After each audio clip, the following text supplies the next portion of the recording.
industry.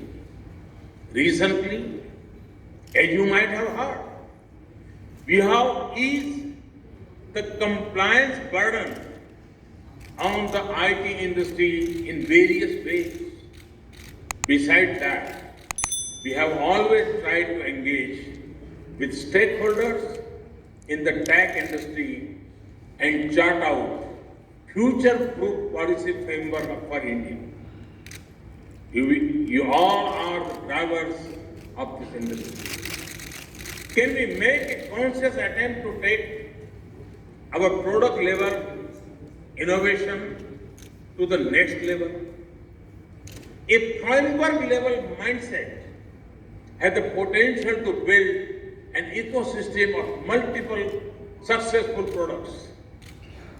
Creating a framework is like teaching many people to fish and also enabling them with a fishing net and a lake of full fish.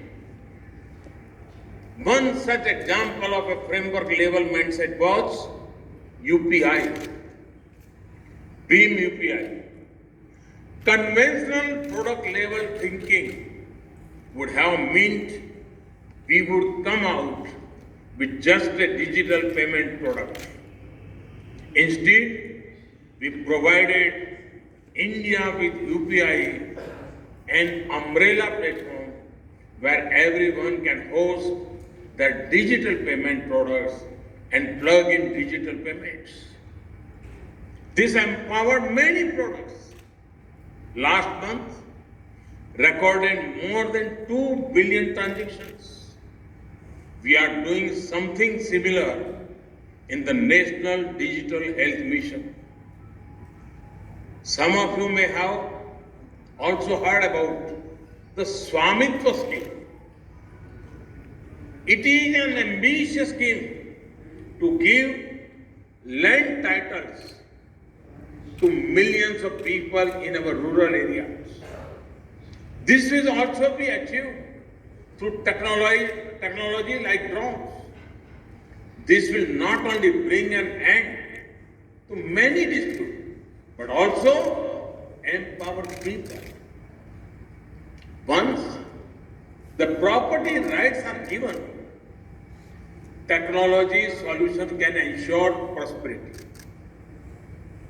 Friends, technology is setting the pace for the defense sector to evolve. Earlier, wars were determined by the bend in the path, not the end. ये तो रास्ते का एक band था, and नहीं. The amount of tech adoption that would not have happened in that decade happened in just a few months. Work from anywhere has become the norm and is going to stay. We will see a high amount of tech adoption in the fields of education, health, shopping, and more. Since I have the opportunity to directly engage with some of the most brilliant minds in the tech world, I want to confidently say, thanks to your efforts. We can certainly make the user experience better using technology to make the physical-digital convergence seamless. We can surely further make the tech tools more user-friendly. Friends, achievements of the industrial era are in the rear view mirror, and now we are in the middle of information era. Future is coming sooner than anticipated. We should quickly set the we will set the bioplanetary support in one click. At the peak of the COVID-19 lockdown, It was technology that ensured that India's poor received proper and quick assistance. The scale of this relief had few parallels. If India is successfully operating the world's largest healthcare scheme, Ayushman Bharat, it is due to a big role of technology. This scheme has specially helped the poor of India. Now, they no longer have to worry about access to top quality and affordable healthcare in any part of India. Our government has used the power of data analytics to ensure better service delivery and efficiency. Internet came to India around 25 years ago. As per a report, the number of internet connections recently crossed the 750 million milestone. But do you know that over half of these numbers joined in the last 4 years only? Technology is the prime reason our schemes have gone beyond files and changed lives of the people at such a speed and scale.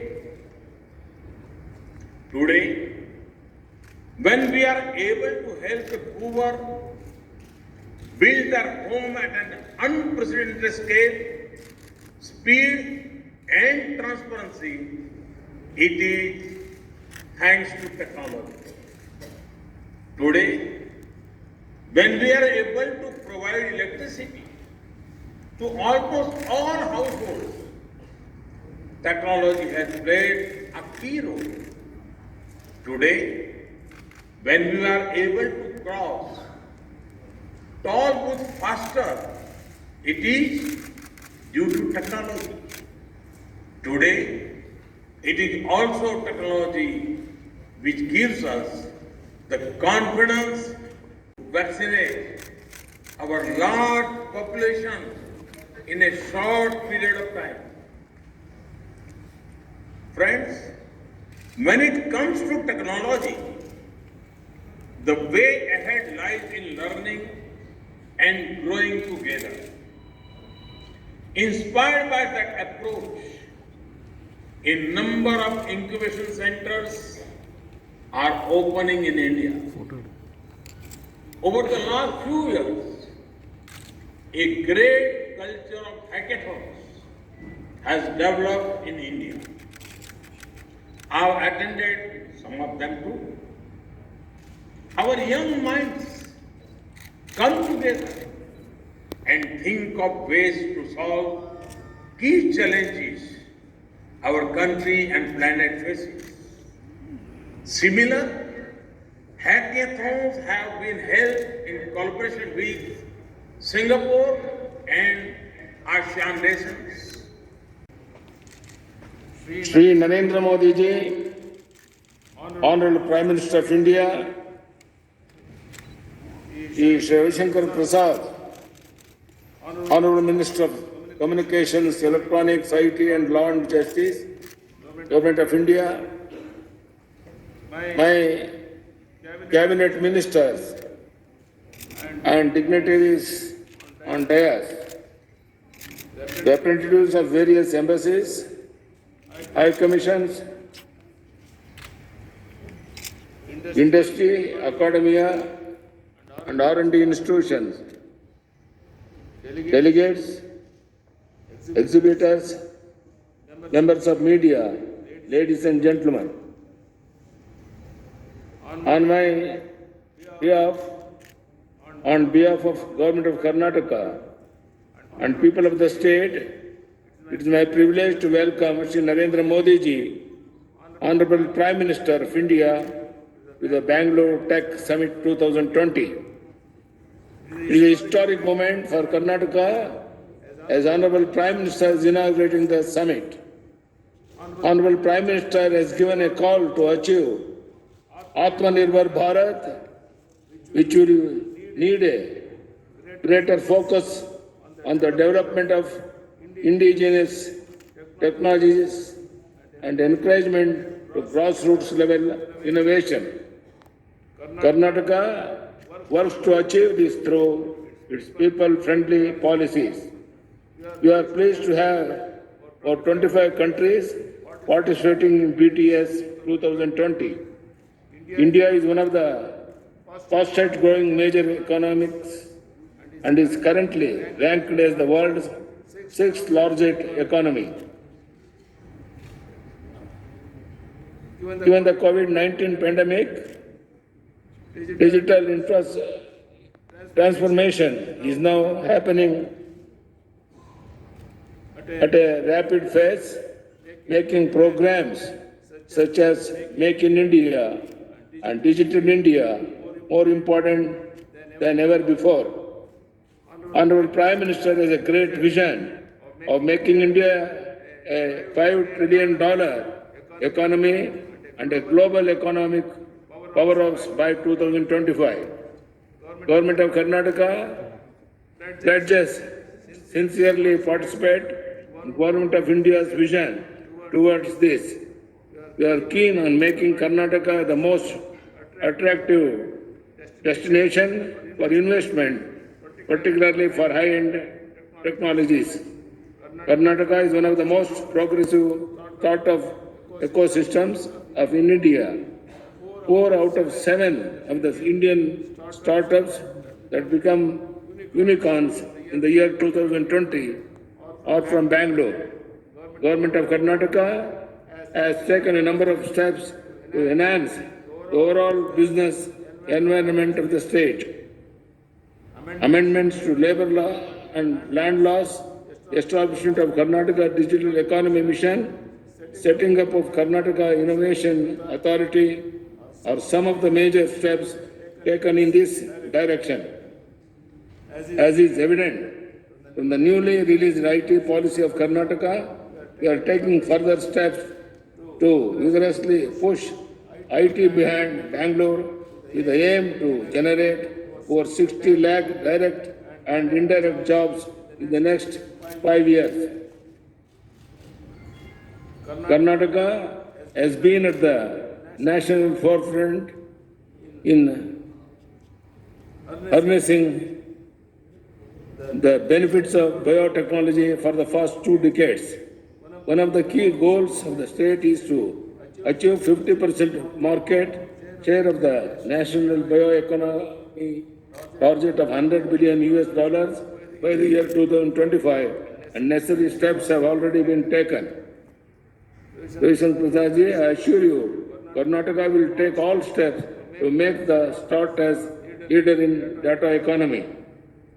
Bangalore Tech Summit is a platform to showcase the strengths and opportunities of our state and collaborate with industry, academia and governments from across the country and the world. I wish all of you a very meaningful participation at the Bangalore Tech Summit 2020. Hope we can all join hands together to ensure technology and innovation reaches all the citizens. Jai Hind, Jai Karnataka.